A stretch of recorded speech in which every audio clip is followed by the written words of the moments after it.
થોડા પાણીને તપાડી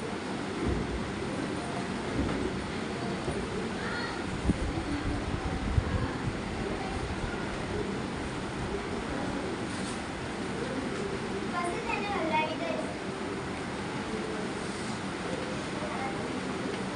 પછી હવે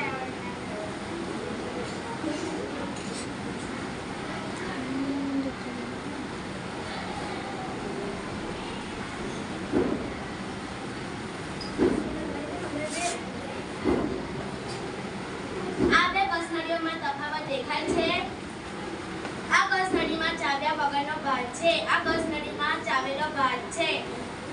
ચાવ્યા વગરના ભાગમાં ચાવેલા ભાગમાં જાંબલી રંગ થયો છે.